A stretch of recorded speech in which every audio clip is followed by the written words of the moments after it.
How would one know the difference between a cult group versus maybe a group that could be helpful to them and isn't a cult? Vetting any type of community, especially, spiritual and religious ones, I think the key aspects are to think about safety. Mhm, Can I be safe here? And mhm, not just on paper. Does my body feel safe here? Because mhm, you can go on the website of a group and they have all the trimmings and everything looks beautiful and it sounds great. It sounds very chat GPD, cheap GPT. But when you get there, something just does not feel right. Pay attention to that. And sometimes people say, well, I don't have receipts for why it doesn't feel right. So I'm just going to ignore it. That was me. And that's how I got another reason why I got into fire coals. But now I wait and I say, okay, ding, ding, ding, ding, ding. There's something here.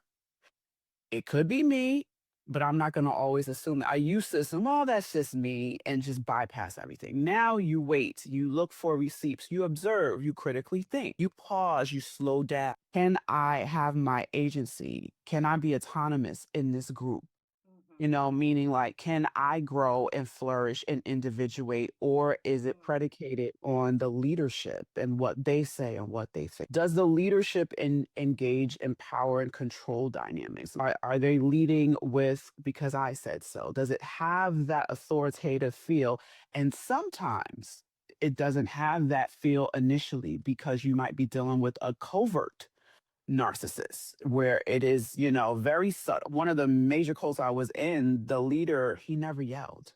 He never mm, screamed. He never yelled. He was very even kill, very monotone, seemed very humble. mhm, And on paper, you wouldn't think that they were a cult leader, but you have to pay attention to your body. And I often think about it on a spectrum, mhm, kind of almost like narcissism. You may have a particular group of community and it's low, meaning like it's not perfect, meaning like every now and then the leader or the structure of the institution may have some things that you don't like, but you still have your autonomy. There's still safety. It's just, I don't like this. Okay, observe, keep it moving. Don't assume that just because that's how you entered in, that that is mhm, how it remains. These mm. type of communities evolve.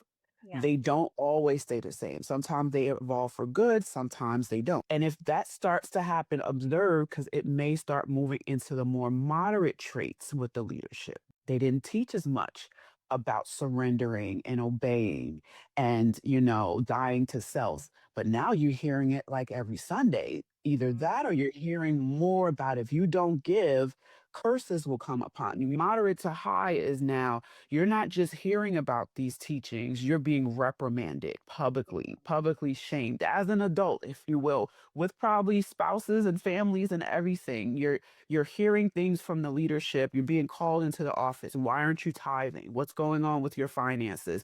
Are you right. being obedient to God? And so Mhm. you start to see certain topics and markers. Is there a worship of the leadership from everybody that if you don't, you're in fear?